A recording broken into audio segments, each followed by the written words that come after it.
Today we will discuss about biology class 11 chapter 2, that is like biological molecules. In the last few lecture we have studied about importance of water.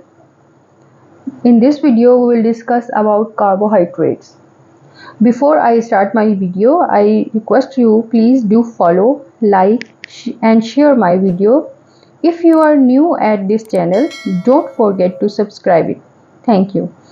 Let's start our video, that is carbohydrates. First of all, we will do a look on what is carbohydrate. Basically, carbohydrate is a sugar. It has a term that is literally means hydrated carbons. That is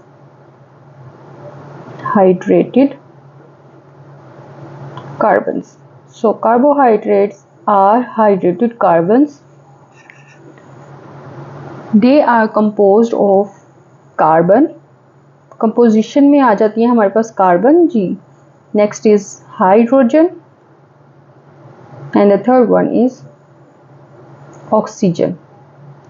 सो ये three elements मिलके जो हैं हमारे पास carbohydrates बनाते हैं. In terms of science, if we describe or if we define carbohydrates, these are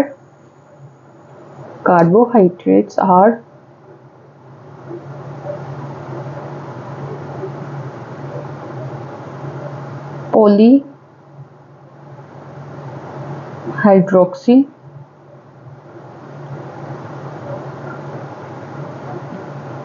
aldehydes or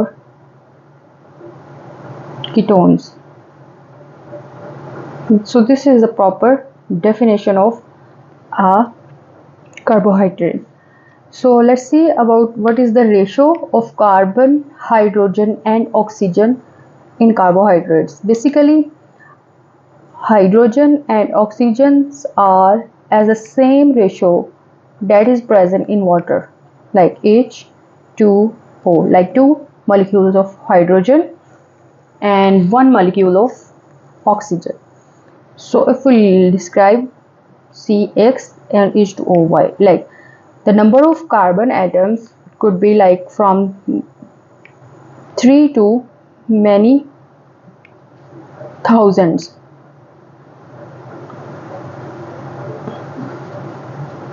Okay, so this is basically intro or definition of carbohydrates. Basically, carbohydrates are also called saccharides. Saccharides is derived from the Greek word saccharon. Let me explain you about saccharides. Yes, saccharides are derived from the Greek word that is saccharon. Saccharides. This is a Greek word.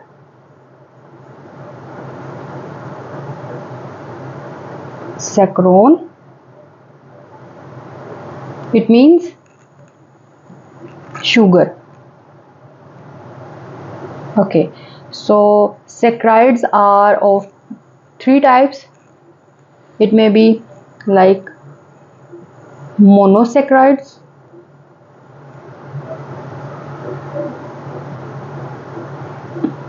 the second type is disaccharides,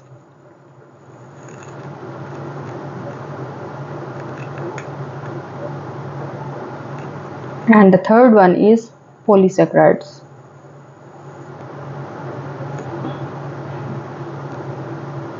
Okay, so basically monosaccharides, disaccharides and polysaccharides are classification of carbohydrates.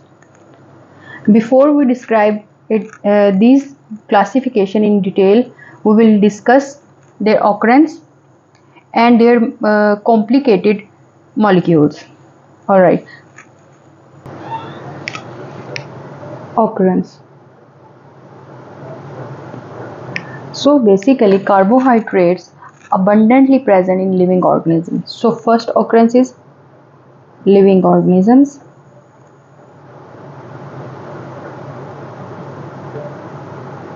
Second one is present in cells. third occurrence is like, for example, cellulose is present in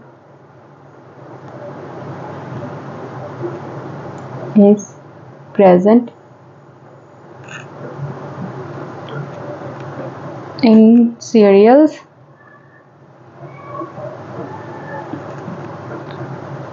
root tubers,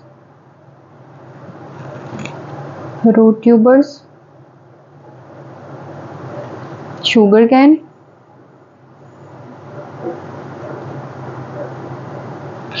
and milk sugar.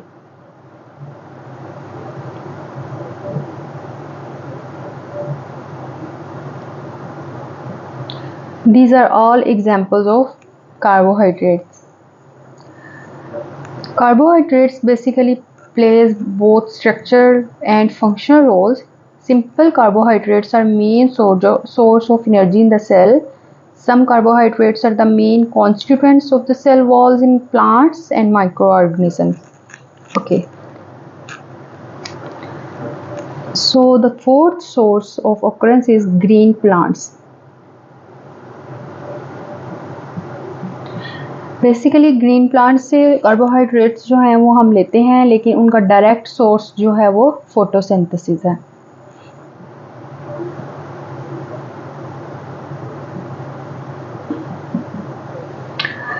हम सबको पता है photosynthesis के दौरान जो है वो glucose बनता है, ठीक है। ग्लूकोज एक शुगर है और शुगर जो है वो सैकराइड्स होते हैं या फिर कार्बोहाइड्रेट्स हैं।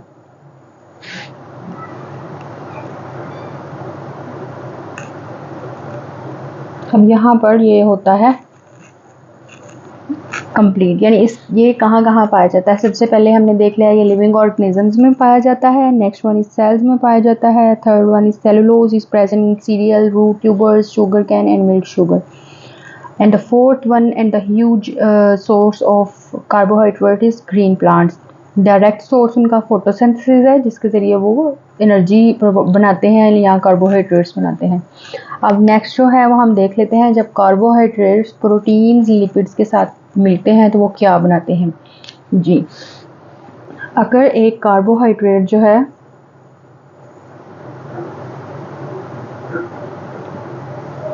एक प्रोटीन के साथ मिलता है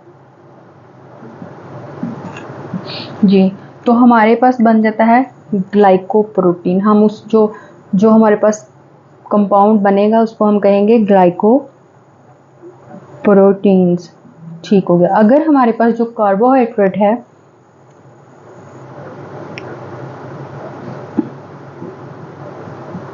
वो लिपिड्स के साथ मिलता है तो हम उसको ग्लाइकोलिपिड का नाम देंगे, ठीक है।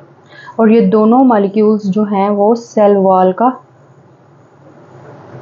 एक बड़ा पार्ट है, यानी ये दोनों सेल वॉल में मौजूद होते हैं और ये दोनों कंजुगेटेड मॉलिक्यूल्स कहलाते हैं, ठीक है। अब नेक्स्ट हमने जो डिस्कस करना है डिटेल में वो है इसकी क्लासिफिकेशन। उसमें हम इसके फार्मूलाज को मज़ीद डिस्कस करेंगे और देखेंगे कि मोनो, पॉली और डाइसैकराइड्स में क्या डिफरेंसेस हैं, ठीक है जी। सबसे पहले हम स्टडी कर लेते हैं मोनोसैकराइड्स को।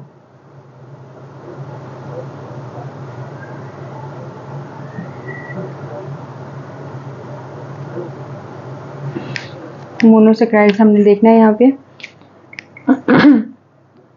बेसिकली ये सिंपल शुगर्स हैं। सबसे पहला पॉइंट, इनमें कॉम्प्लिकेशंस नहीं है। इनमें सबसे ज़्यादा जो है मैक्सिमम नंबर जो है वो कार्बन का 3 है, ठीक है। उसके बाद ये स्वीट इन टेस्ट है, sweet in taste. Fourth one is like easily soluble in water, easily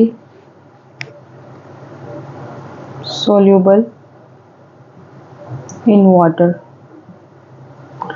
next जो हमारे पास इसकी वो प्रॉपर्टी आती है और कैन नॉट बी हाइड्रोलाइज्ड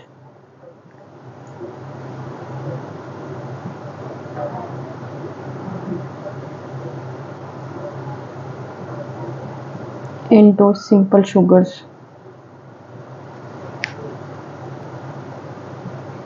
ये ऑलरेडी बहुत सिंपल होते हैं, इनको मज़ीद तोड़ा नहीं जा सकता, ठीक है। केमिकली जो है ये पॉलीहाइड्रोक्सी, केमिकली पॉलीहाइड्रोक्सी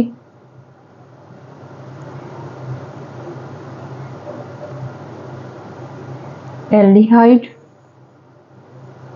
और कीटोन्स होते हैं, ठीक है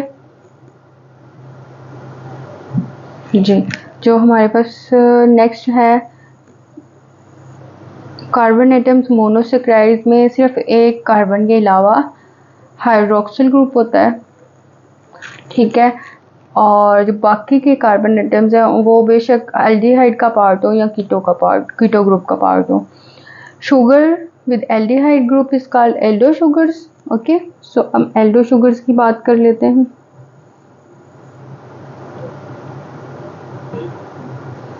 शुगर्स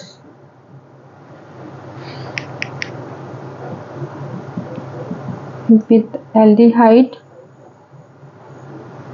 ग्रुप जी, यहाँ तक हमने देखा। और यहाँ पर अब हमारे पास नेक्स्ट जो है वो कीटो शुगर है।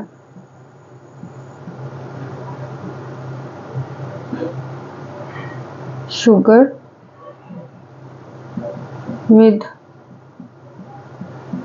Ketone group.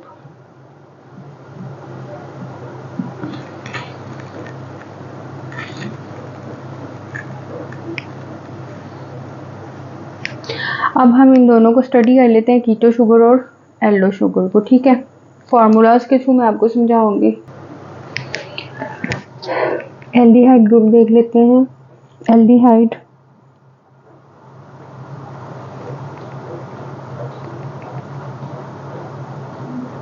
ग्रुप, ठीक है। उसमें हमने 3 कार्बन ऐड करवानी है।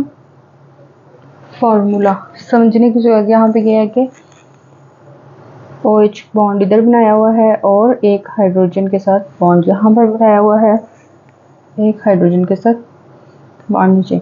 इसने भी सेम ऐसे ही किया हुआ है, OH बॉन्ड हाइड्रोजन बॉन्ड।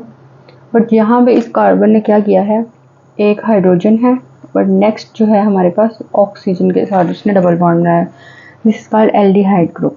कीटो ग्रुप में क्या होता है, ऑक्सीजन वाला कार्बन जो है जिसने वो दरमियान में आ जाता है और साइडों पे जो है वो हाइड्रोक्सिल ग्रुप कंटेनिंग कार्बन आ जाती हैं। यहाँ पे मैं अगर 3 ड्रॉ करती हूँ कार्बन्स, तो मिडल वाले ने ऑक्सीजन के साथ बॉन्ड बनाया हुआ है और इधर जो है वो हमारे पास आ जाता है एक हाइड्रोक्सिल ग्रुप और एक हाइड्रोजन यहाँ पर लग जाएगी।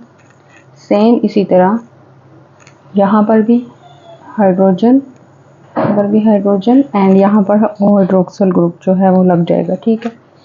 तो ये सेम दोनों में आपने डिफरेंस देख लिया है। कीटोन में जो है वो हमारे पास मिडल कार्बन जो है वो उसके अंदर ये वाला एलिमेंट मिडल में है but this one is put aside. इसको हम बोलते हैं कीटो ग्रुप, ठीक हो गया, ये कीटो ग्रुप है। अब हमने देख लिया है नेचर में कितने टाइप्स के मोनोसेक्राइड्स पाए जाते हैं। कार्बन एटम्स के नंबर के लिहाज से उनको डिफरेंट नेम्स दिए गए हैं, ठीक है। Naturally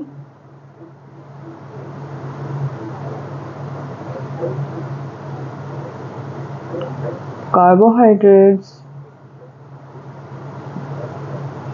are found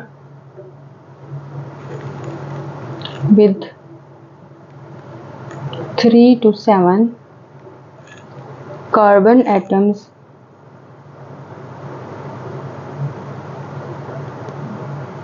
so 3 to 7 है तो इसको हमने नेम कैसे दिया है, अगर वो 3 कार्बन एलिमेंट है तो उसको हम बोलते हैं ट्रायोसिस, ठीक है। अगर वो 4 कार्बन है तो उसको हम बोलते हैं टेट्रोसिस। और अगर वो 5 कार्बन एलिमेंट है तो हम उसको वो बोलते हैं पेंटोजेस। और अगर वो 6 कार्बन है तो हेक्सोजेस। और अगर वो 7 कार्बन है तो उसको हम बोलते हैं हेप्टोजेस। तो ये तो होगी इसकी स्टेप बाय स्टेप कॉन्फ़िगरेशन, ठीक है। और जनरल फार्मूला जो मोनोसेक्राइड्स का है,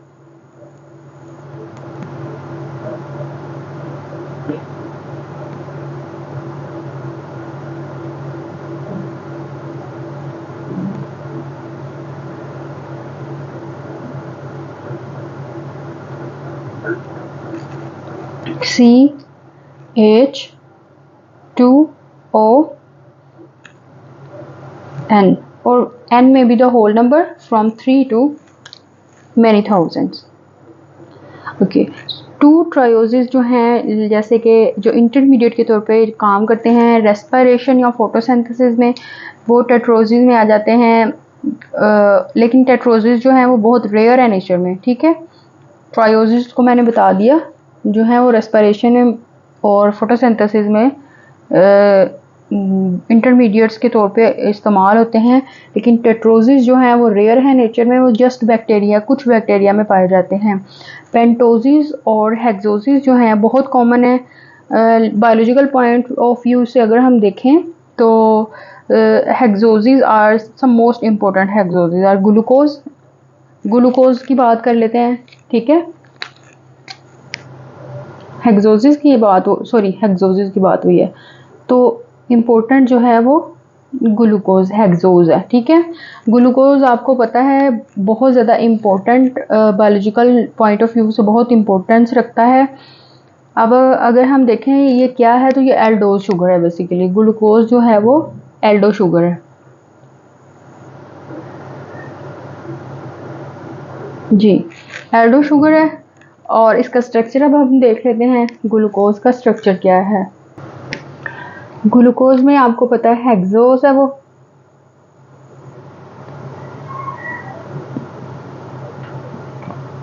ठीक है। Glucose is a hexose, it has 6 carbons, यानी कि C6 है इसमें। तो हम सबसे पहले नंबर ऑफ कार्बन्स जो हैं वो ड्रॉ कर लेते हैं।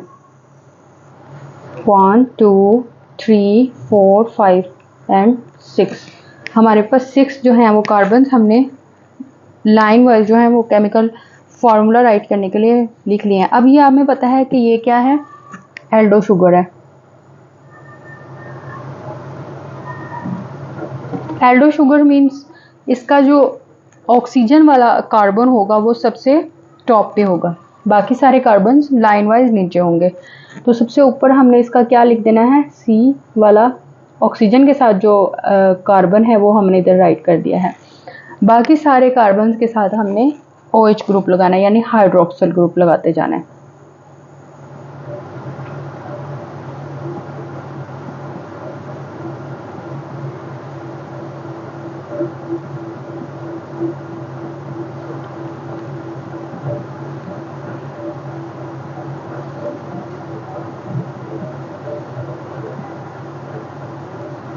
जी, तो ये आ गया हमारे पास केमिकल फार्मूला, जो कि क्या है, एल्डो शुगर का फार्मूला है, जिसको हम क्या कहते हैं, हेक्सोज भी बोलते हैं। अब इधर ही राइबोस का, इसके साथ ही राइबोस का भी फार्मूला देखते चलते हैं, ठीक है।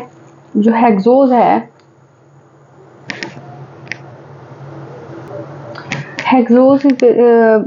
राइबोस का फार्मूला हमने देखना है, ठीक है। राइबोस इज बेसिकली पेंटोज है, लाइक इसमें 5 कार्बन हैं, ठीक है।